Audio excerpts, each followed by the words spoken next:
Good morning, everyone. Thank you for coming to the session. I hope you all are having a good time at Dreamforce. So, how many of you all went for Dreamfest yesterday? Cool, thanks for coming to the session. So, today's topic, what we are going to talk about is customizing large data volume orgs. So, what are the key things that we can do to actually seamlessly customize large data volume orgs?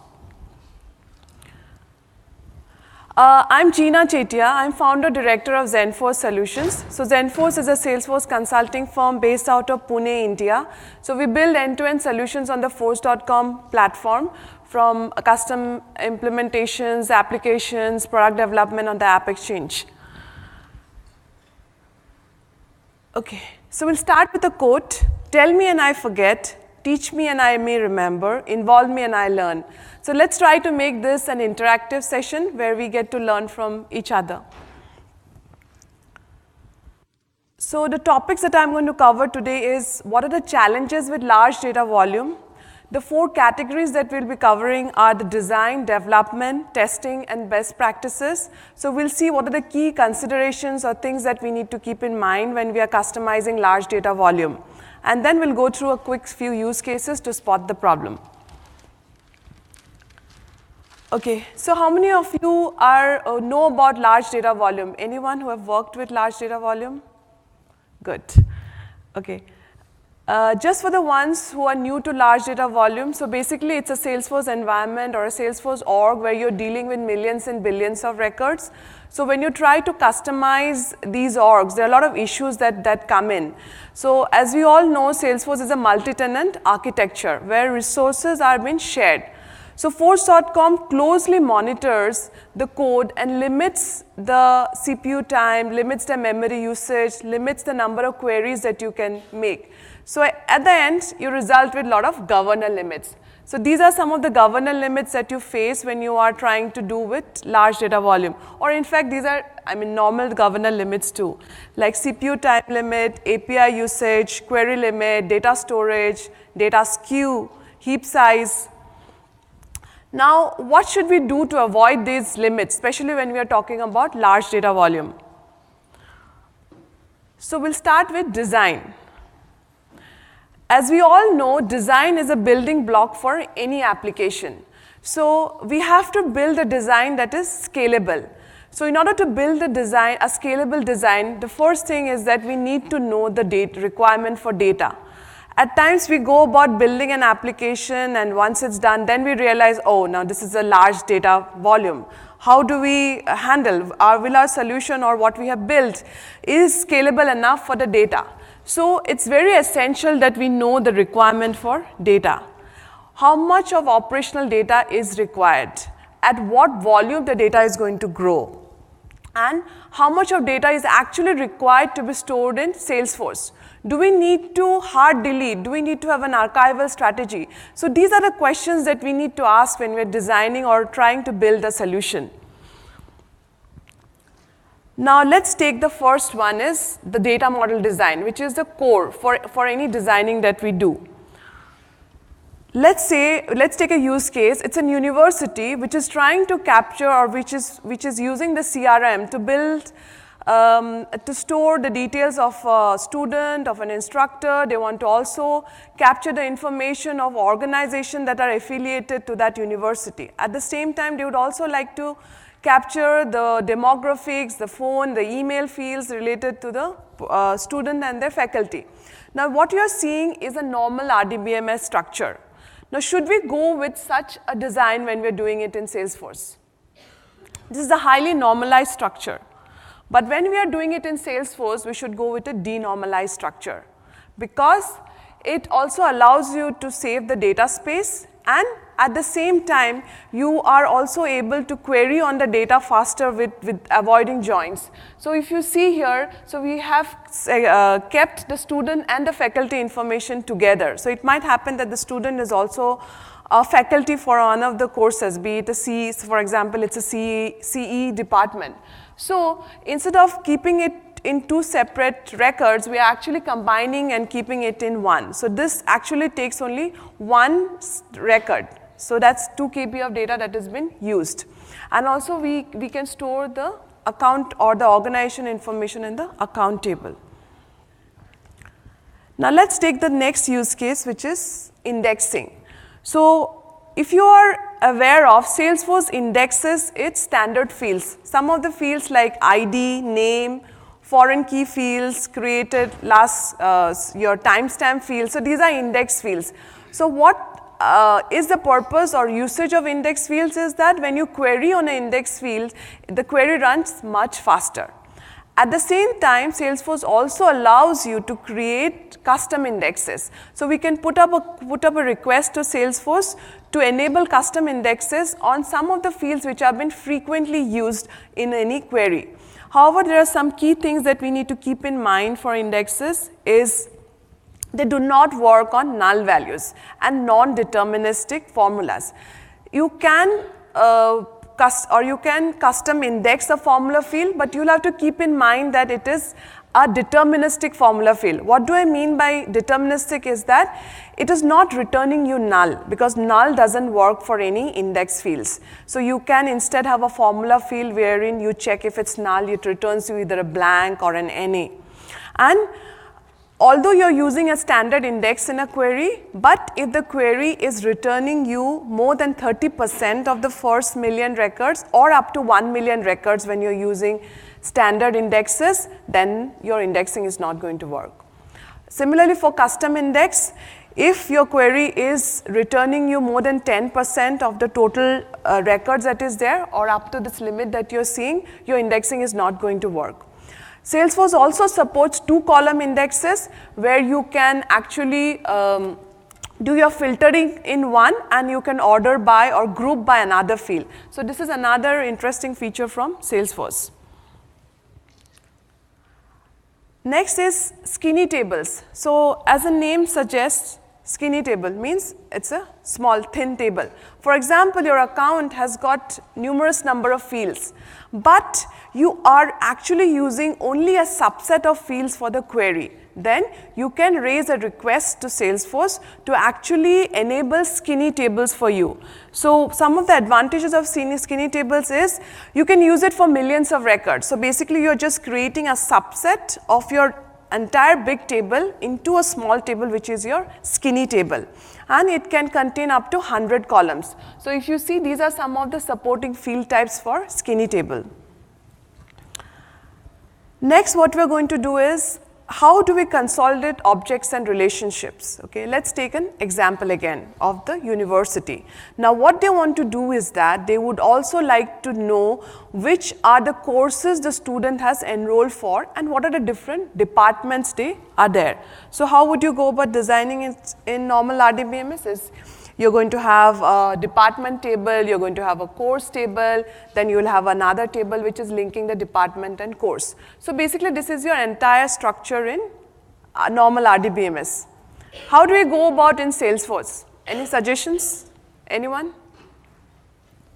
Well, you can use pick list. Okay? So where your data is limited, it's not huge. So basically what we can do is we can have a pick list on department, and then we can have a dependent pick list on the courses. Big objects and external objects. So we can also use big objects and external objects. Anyone familiar with big objects? Okay, good.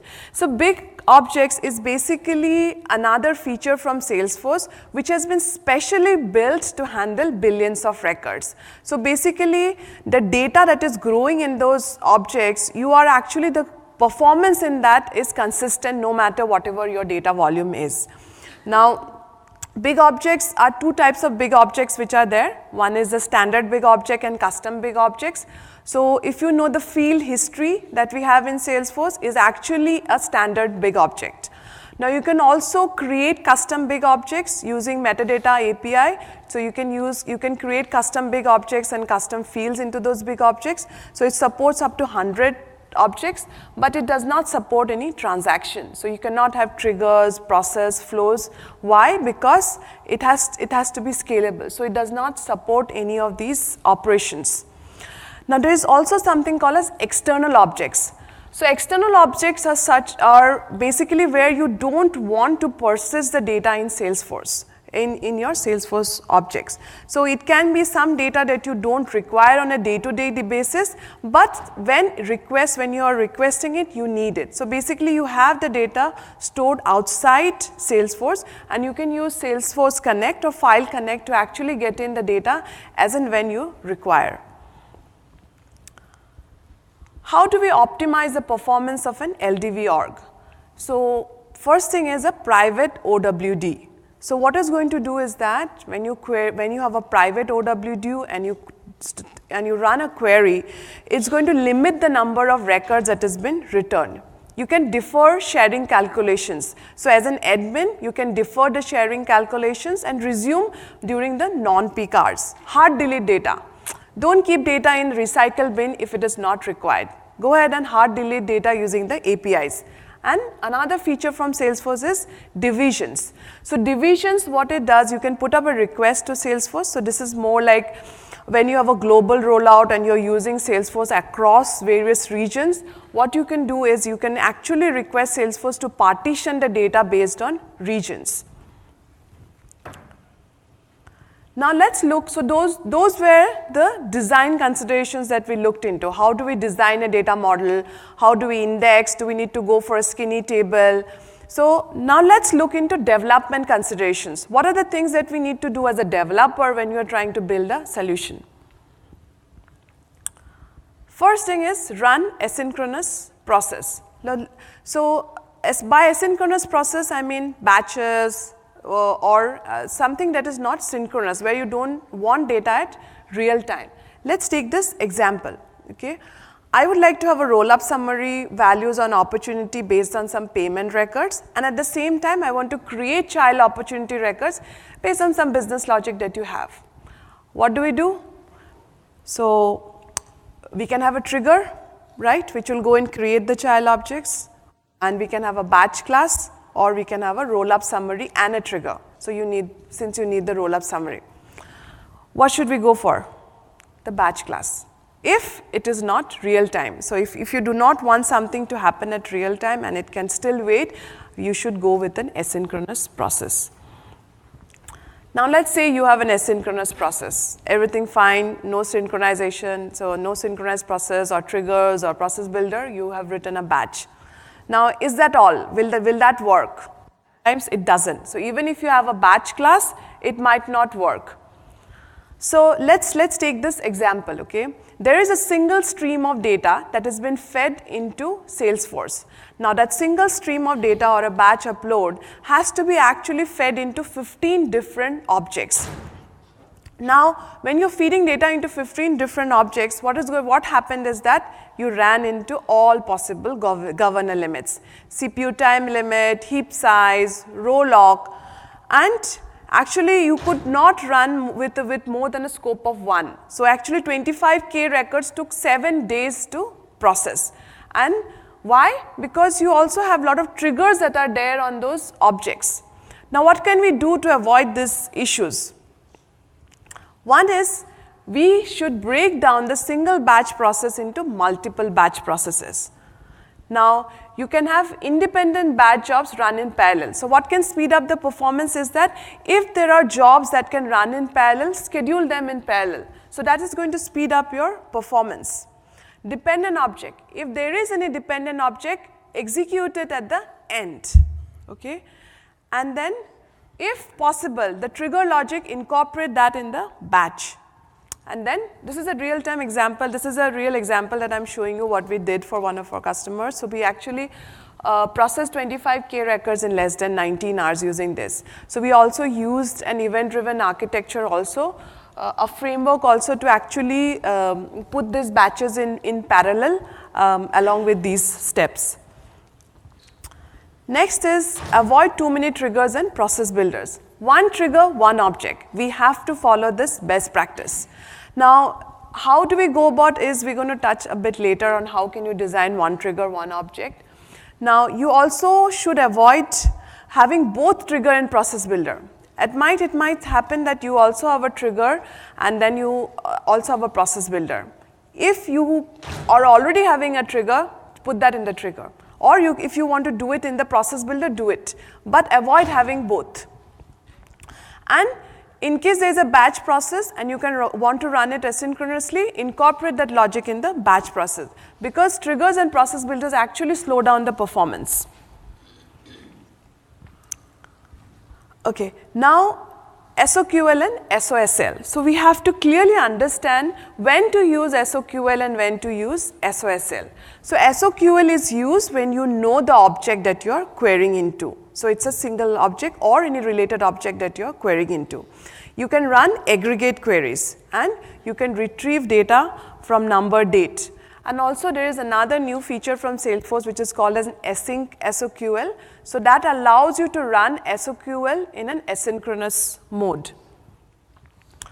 Now SOSL. So SOSL is when you do not know which objects to query. So it's not just one but multiple objects that you are searching upon. Okay, and actually it tokenizes multiple terms with the field, and it's much faster than SOSL. So we need to decide whether we need to go with SOQL or we need to go with SOSL or a combination of both. Search optimization. So Salesforce has its own search architecture. So search is basically when you're trying to search an object based on some free-form text. So these are the things that you can do in order to optimize search. One is your data has to be, what you are searching has to be indexed. Avoid full table scan where you are making your queries selective. Reduce the number of records that have been retrieved, reduce the number of fields that you have been queried upon, avoid null in the criteria, and then you have to determine whether you want to use an SOQL, an SOSL, or an async SOQL. Let's look into some of the testing tips. Now when you are built, now we did the design, we did the development, we are all good now. How do we go about testing it? So it's very essential that when you have built anything or for example you have built your solution, it's very essential that you test it in a large data volume environment. So you need to replicate the same scenario or you need to replicate the same environment when you are testing it. So now this process also can be automated using bulk API. So you can use bulk API to actually feed in that data into your LDV org. Query plan tool. So it's a very good feature from Salesforce where you can actually understand whether your query is selective, whether it is doing a full table scan, whether it is using the index fields. So we'll try to see that in a moment. And we need to leverage the power of developer console. So query plan is also available as part of your developer console. Apart from query plan, you have a performance tree, you have a stack tree, you have an execution and an overview, which actually allows you to see what is the heap size, what is the CPU time that has been used. Okay. Now you can also change the log levels. For example, you only want to see the error, the warnings, so you can play around with the log levels to give you the exact information. So let's look into the developer console.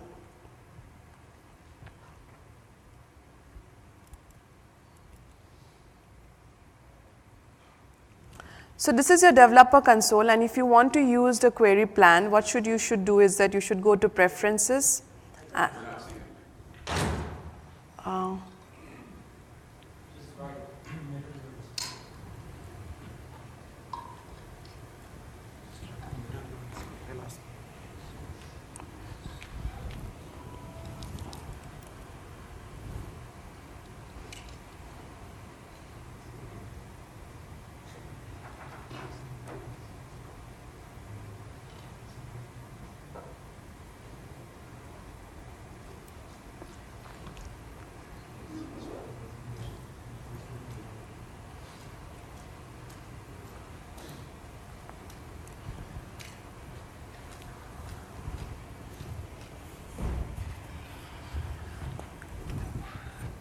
To show the screen. Oh, you want to split it? I want to show this one. I think we could do it from here.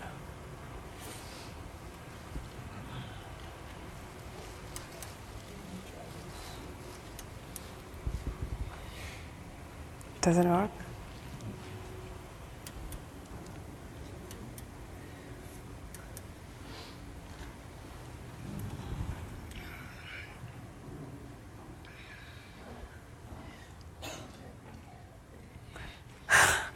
Sorry, it didn't work. So basically what you can do is, that's it. So you can go into developer console, under help, preferences, you can check the query plan. You need to enable the query plan. So that basically is, I have a slide that shows how your query plan looks like. So if you see here, you can see the query plan. So once you put in your query and you execute, you can click on the query plan. So some of the parameters that it shows is your cardinality, which is the estimated record count for that query. Then it tells you which are the fields been used, if it's an indexed field. It tells you the leading operation type, whether it did a table scan, it used a name field, or it used an index field. So at times you might happen is that you have written a query and in a where clause you have used an index field, but it is returning you null. So even if you have used that, you will still see that it has used the operation as table scan. What is the cost of the query? How much time it has taken? And the record count of that object. So this is somehow what it looks like, a query plan which I wanted to show you. Then performance profiling. So basically in this, you can use a developer console, you can use debug log or a workbench to do the performance profiling. So there's a methodology that you should use for performance profiling is first define the scope of task. Then you split it into a subset of operations. You measure the performance of each task and then again you check. So basically, for example, you have a method, okay, which is saying calculating interest. Now you look into, say, the select query, the for loop, and see how much of time it has been it's taking. What is the heap size? What is the CPU time? So this entire thing you can do using the developer console. And if required, do modifications to your code and again run the same set of operations. Let's look into some of the best practices. Let's look into this query, okay? Is this query selective? No, right? Because there is no where clause. What will you end up into? Heap size.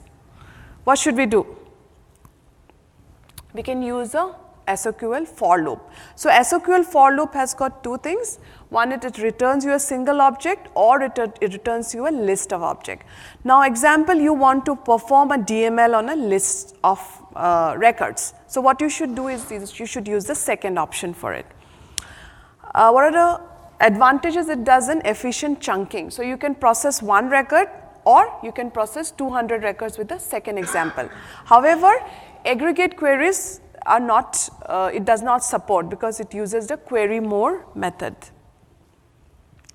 How do we avoid record locks? So this is one of the most common problem that we get when we are doing the large data volume, data skew. So data skew is what is when you're trying to associate multiple records to or multiple contact records to an account. You might have a lot of orphaned contact records which are fed into the system.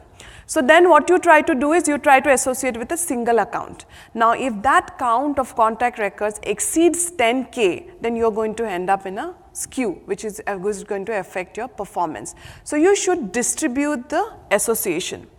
Then comes your ownership skew. It is also the similar concept where you're trying to associate multiple records to a same user or a same owner. Now in order to avoid that, you should avoid role for that user because that will avoid calculating the sharing calculations. Or if you're using the role, put him very high up the hierarchy and keep that role out of any public groups. Lookup skew is also something similar to account skew, but this is more with respect to the lookup relationship. So now when there is a lookup skew, what you can do is that you can increase the performance of synchronous apex code. So you can increase the performance of triggers. So what you should do is that you should have one trigger, one object. If there is a process builder and a trigger, incorporate that into the trigger. And you should remove unnecessary workflows. You have a trigger, a process builder, or a workflow. No, just use everything in one. Okay. Now, and you should also distribute the skew, and wherever the data is minimal, avoid using another object. So go about using a pick list value.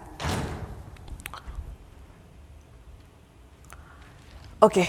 Now, one of the other best practices is the design pattern. I'm a big fan of design patterns. So, for any custom development or implementation that we do use design pattern. I was talking a bit about the trigger, one object, one trigger. How do we implement one object, one trigger? Is basically we can leverage a trigger framework using an abstract factory pattern. So what you can do is you can have an interface, and you give an interface, and you basically are actually designing the handlers for the trigger. So your trigger is just one, and then you can have multiple handlers for the trigger, and you can also control which handler to be executed first, which should be executed second using orders. So either you can use a custom setting for it, or you can also use an object. So if you are aware of the NPSP package, there Salesforce has provided this entire trigger framework. Another thing that you can do is a layered architecture. So this is very similar to the people who have come from other backgrounds of Java or .NET, where we actually use a layered architecture to design any custom development.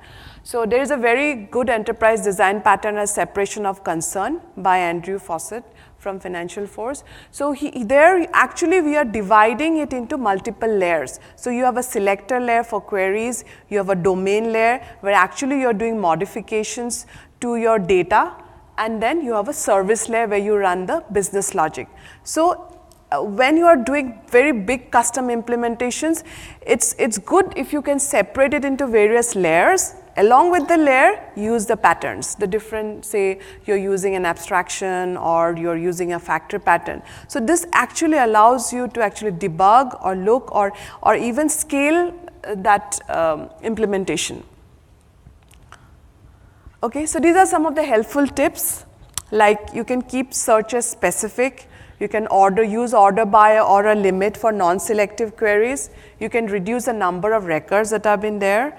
You can design a data tiering strategy where you spread data across multiple objects.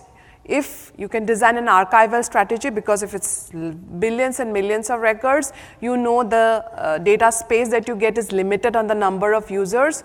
So you have to design a data archival strategy, and you persist only what is needed in your code, in your custom code. So scope out the variables that is not required. So this is going to help in your heap size.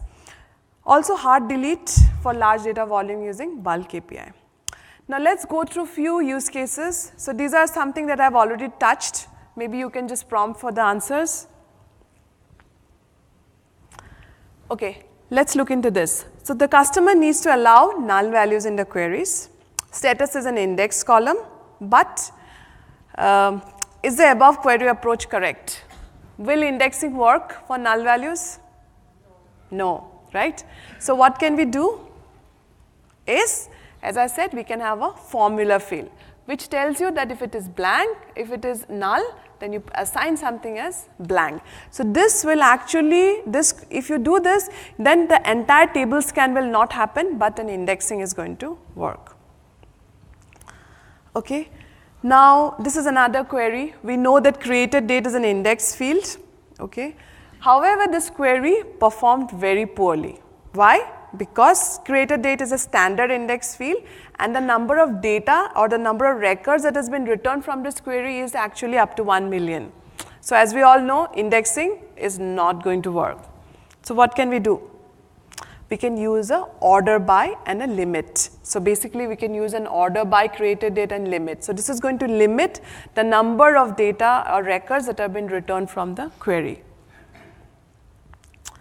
Okay, let's take this example. So we are migrating data from an external system into Salesforce, and that external system had a lot of reference tables in there. Okay, now should we go, for example, we saw the gender, the religion. So these are some kind of reference fields.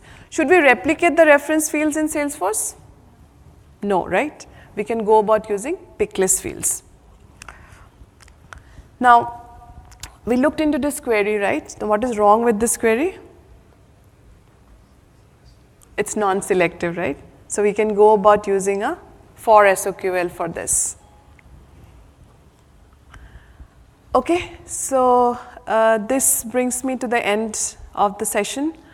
If you have any questions, that we can take it up.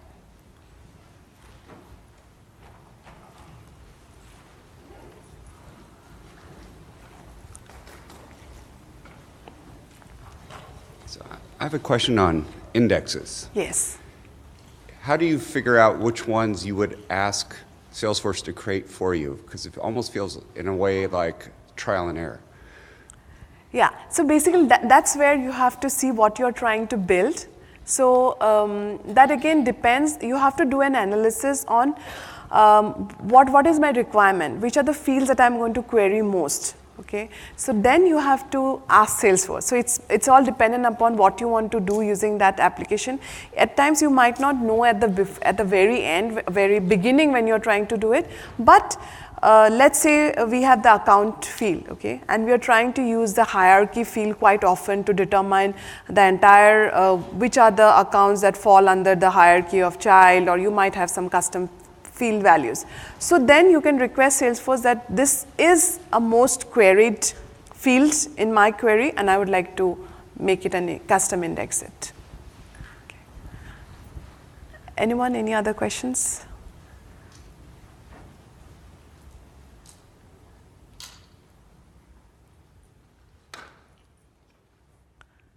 Okay, thank you everyone for coming to the session. If you have